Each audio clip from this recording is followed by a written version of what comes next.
About 2 years ago, I was reacting to comments about Harry Potter, and one of the comments asked, what would happen if the Wizarding World went to war with the Muggle world? It would be a freaking battle, bro. That would be a war for the ages. I might make a video on that, honestly. What if there was a war between wizards and Muggles? That's a great one. I'm actually going to my notes right now. I'm gonna write that down. Well, it's been almost 2 years since then, and while I was scouring through my notes to find video ideas, I stumbled upon that note that I wrote while making that video. I looked at it and I was like, do you know what? It's time. In this what if story, I'm going to go over what I think would happen if there was a war between the wizards and Muggles in today's world. If you enjoy this video, please consider liking and sharing. It will greatly help to grow and sustain the channel. And if you like what you see, hit that subscribe button, and you can also follow me on all of my other social medias, all of which are linked down below, and all of which house similar content that I make here on this channel. Now that I've said that, let's get into this complicated story. While wizards have been successful at hiding in plain sight for centuries, putting memory charms on any Muggle that saw them use magic, Muggle technology has advanced too much for the wizards to stay hidden. A number of the wizarding ministries of magic are located in highly populated Muggle cities like New York, London, Paris, and a few others. Every day, not all, but a very big handful of wizards make their way to work through these cities to get to their Ministry of Magic. With today's Muggle surveillance, they can see pretty much every street at any given time of the day. This becomes a problem for the wizards because eventually each city starts to notice these oddly dressed people doing what they believe to be magic. At this point, the wizards have no idea that they were even captured on video, so even if they did want to cover it up, they had no way of knowing that they had to. Most wizards are uneducated about Muggles, much less Muggle technology. Most in the wizarding world don't even know how to dress to blend in with them, as we saw very clearly at the 1994 Quidditch World Cup.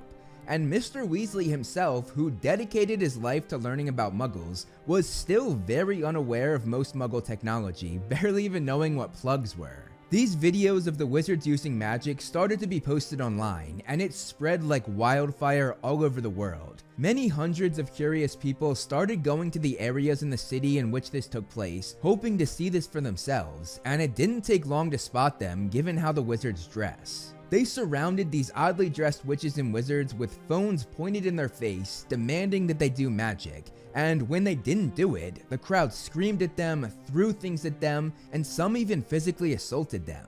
The police eventually showed up to de-escalate the situation, but when everybody started to see the witches and wizards disapparate, desperate to get away, chaos ensued. Members of the ministry, specifically the Obliviators, started to show up and erase everybody's memory with a mass memory charm. They were successful, but it was too late. Dozens of people were on live streams, and the whole world witnessed these Obliviators use magic to wipe everybody's memory, which made the situation way worse. Muggles realized that they had been modifying their memory for who knows how long, and this made the Muggles angry. Hiding became futile for the wizards. Their secret was out, and the same thing happened in different cities and different countries, though with slightly different events in the way it played out. For now though, we're just gonna focus on 3 cities. The FBI in New York, the MI5 in London, and the DGSI in Paris were all called in, and they started to investigate. They used surveillance footage to see exactly where these wizards were going, and they tracked their path to the Woolworth building in New York, the telephone booth in London, and the Wallace fountain in Paris, so they went there to check them out. When these Muggle agents stood outside the entrances in all 3 cities, the Wizarding World leaders decided to get into contact with each other, and they agreed that the best thing to do was to send orders out with a message. They wanted their ministers or their president to meet with the Muggle World leaders. This was arranged, and at this point, though the wizards had banded together, the Muggles had not done so yet. In each of these meetings, things got a bit heated, and they did not end well. Finding out just how much the wizards had been, in their eyes, abusing Muggles, constantly altering their minds, they found this to be a very serious attack on their people, and things escalated. When Muggle World leaders gave statements on this injustice, the public's reaction was volatile. Things were especially bad in America, and following a public outcry, Muggle soldiers were sent to the Woolworth building. This is where the first battle in this war took place. Though they did not know much about Muggle weapons, the wizards were able to neutralize most of them. When chemical bombs were thrown, the wizards easily covered them up with shield charms. When they sent in tanks, the wizard took them out with their many blasting charms. Then wizards from other countries came to aid Makusa in the fight because, as I said, they had banded together, and this gave the wizards more strength in numbers. When the Muggles used guns, the bullets moved fast enough to take some wizards out. However, the Muggles struggled to land their targets because the auras just kept apparating and disapparating all over, and this led to the Muggle soldiers having nowhere to hide.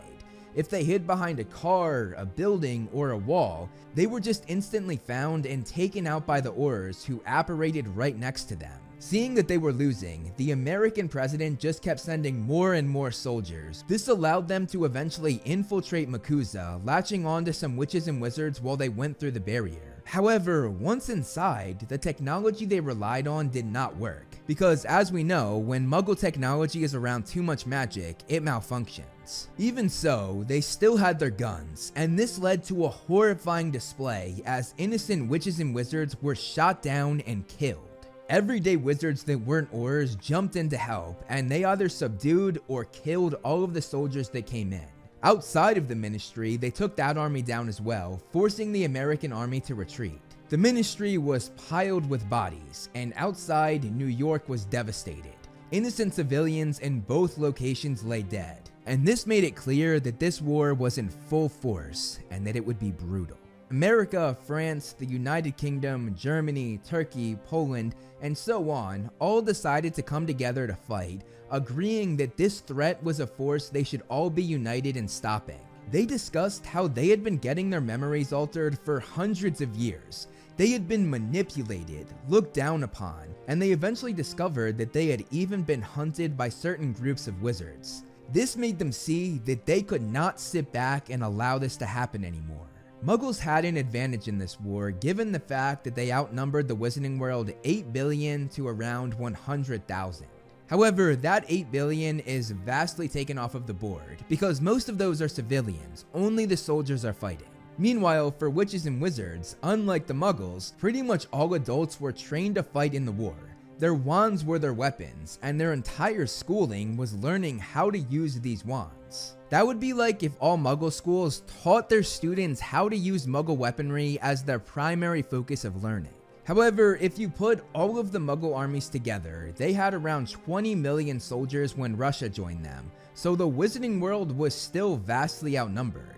It became clear why the wizards had made the Statute of Secrecy and hidden themselves from Muggles. This was a war that they realized they might not be able to win.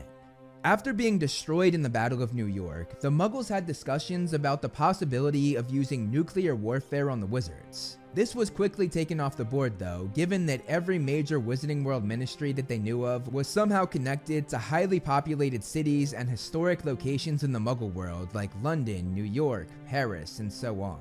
The Muggles obviously didn't know of any other magical locations like schools, towns, or villages because they were hidden using anti-Muggle spells. Wizards quickly began to infiltrate many of the Muggle governments, going undercover and putting higher-ups under the Imperius Curse. As said, wizards were very ignorant about Muggle technology, but with these spies in the government, they came to understand their technological weaponry, and they passed it along to their government. These spies also discovered something huge. They learned about the Muggles' nuclear weapons, which they did not originally know about. They quickly realized that this was the one thing they would not be able to stop with magic, and this terrified them. This led to them taking extra precautions and measures to ensure they were not used, and they did this by using the plants they had in the Muggle governments. Wizards were not the only one to infiltrate the opposite side's government though. One massive advantage that the Muggles had were Muggleborns. Though they were part of the magical world, many witches and wizards families were part of the Muggle world, and many chose to fight alongside their Muggle friends and family. Muggle operatives used this to their advantage, and hundreds of Muggleborns became spies, feeding the Muggles information about the Wizarding World armies and the Wizarding World in general. This led to the discovery of other Wizarding World locations, including different schools like Hogwarts, Ilvermorny, Beauxbaton, and Durmstrang, as well as wizard towns like Hogsmeade, Diagon Alley, and Place Cachet, not to mention St. Mungo's Hospital. The Muggles attempted to infiltrate St. Mungo's, Diagon Alley, and Place Cachet using the intel they had gotten from the Muggleborns. They were unsuccessful in Paris, but in London, they succeeded in entering Diagon Alley, and they quickly took control of it. They took hundreds of innocent civilians hostage, and when the Wizarding World sent in Aurors, a massive battle broke out. The Aurors struggled because the place was so crowded with wizarding folk that they didn't want to hurt any of the civilians. But the Muggles didn't care as much, shooting into crowds if they had to just to take the Aurors down. The Muggles won this battle, and the shopping district was pretty much destroyed. Most of the Aurors were dead, and many innocent wizarding civilians were killed, including children. The Muggles also decided to infiltrate St. Mungo's Hospital, but after the Diagon Alley massacre, the wizards were able to stop this from happening. The Wizarding World quickly realized that the Muggles were not going to hold back, meaning they could not either. They knew that it was either win the war or go extinct. This led to them enlisting the help of other magical creatures. Unfortunately, centaurs, goblins, and werewolves refused to join them, which makes sense considering they were very mistreated by wizard kind. However, creatures like giants, trolls, and acromantula did join them, as well as some dark creatures like Inferi and Dementors. Enlisting these dark creatures really shows how desperate the Wizarding World was to ensure that their kind stayed alive. They sent these creatures out, allowing the trolls, giants, and acromantula to trample through major Muggle cities where they knew Muggle military bases were set up. On top of that, they spread the Dementors out over the Muggle cities as well as the military bases, which diminished the Muggles' feeling of hope and made some of them not want to fight back. Dementors also sucked the soul out of hundreds of Muggles, which was a terrifying occurrence for the whole Muggle world, especially because they were unable to see the Dementors the way wizards could. Over the next few months, it was very intense. The wizards knew that they were outnumbered, so they targeted thousands of military bases. Before going, they would put Dementors above for a while to weaken them, and then they attacked base after base, whether it was on land or at sea. They would stealthily apparate inside and use magic to blow the place up, destroying the weapons, the soldiers, and the entire base. This was so easy for them, especially with the help of the Dementors, that over the next year, they wiped out 3,000 bases out of the 10 to 12,000 Muggle military bases out there. This made the numbers on both sides a little more even, but the Muggles still far outnumbered the wizards. Muggles have many tactics in modern day warfare. However, most of them were not effective against wizards. They couldn't use drones because wizards would simply shoot them down from the ground or fly on broomsticks to shoot them down. Nor could they fly them over wizarding towns or schools because they immediately stopped working when they got too close to magic. They couldn't use cyber warfare either, nor could they use their technology for reconnaissance warfare. Electronic warfare didn't work either because that normally involved disrupting GPS or jamming enemy radar, both of which the wizards did not use. One thing that the Muggles were able to utilize in their technology though was their satellites, but their normal use of them in warfare did not work. There were no wizard bases to track or take photos of because the wizards didn't have any. They could simply apparate and disapparate to wherever they had to go or to whoever they had to communicate with. They did not need a base of operations the way the Muggles did, meaning that their satellites didn't have much to track.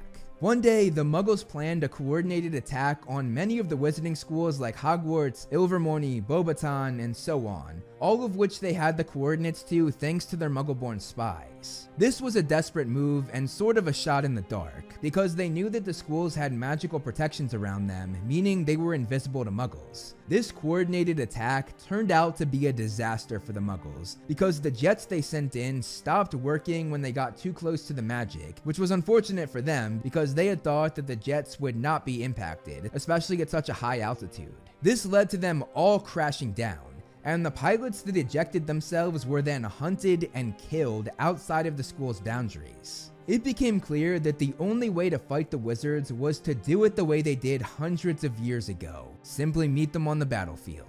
This led to many brutal fights, all of which the Muggles ensured was far away from magical locations so that at least some of their technology would work. But again, most of it was useless against the wizards anyway. The Muggles did win a few battles as they used their jets the correct way this time, flying over and shooting the wizard armies down. However, the wizards learned quickly. They eventually had people fly on broomsticks around the entire perimeter of the fight, and if a jet showed up, they simply took it down before they reached the battlefield. The Muggles did well in the beginning of these clashes, but that was mainly because the wizards sent in the magical creatures first. They were able to take the giants, trolls, and acromantula down with their tanks and missiles. After a few battles, the Muggles actually succeeded in killing all of the giants off, making them go extinct. This wasn't that much of a shock though, considering that the giants were pretty close to extinction already. However, when the wizards came out to fight following the creatures, it was pretty much over. The Muggles had used so much of their arsenal on the creatures that they didn't have much left for the wizards, who of course had endless firepower with their wands. The combination of the wizards' explosive spells, their shield charms to protect themselves, not to mention stunning spells, disarming spells, more niche spells that did all sorts of things, and of course the unforgivable curses, it was just unfair. The more powerful wizards took out the tanks with the wave of their wands, and at some points, the wizards just toyed with the Muggle armies, ensuring that they had nowhere to hide. They would apparate and disapparate to wherever the Muggles were, or wherever they tried to take cover, and the wizards were so fast that very few of them were shot down. Muggles were used to fighting in the trenches in these kinds of battles to give themselves cover, but when you're fighting wizards, there is no cover. They could fly over the trenches on broomsticks and fire spells down, and again, they could magically appear in the trenches, kill them, and magically disappear. Muggles had a little bit of success with throwing bombs, but many were caught in the air with magic, and some were even thrown back at the Muggles before they went off, blowing them up instead. Though the Muggles far outnumbered the Wizarding army, it soon became clear that one wizard was worth 100 Muggle soldiers. The Muggles tried to target the wizards' hands where they held their wands, knowing that that was their source of power. They also tried to fight in more hand-to-hand combat to disarm them, but that was assuming they could get close enough to do so. They succeeded in shooting a good number of wizards down with their snipers from far off in the distance, but it didn't take long for the wizards to locate them. They just appeared where they were and took these Muggle snipers out.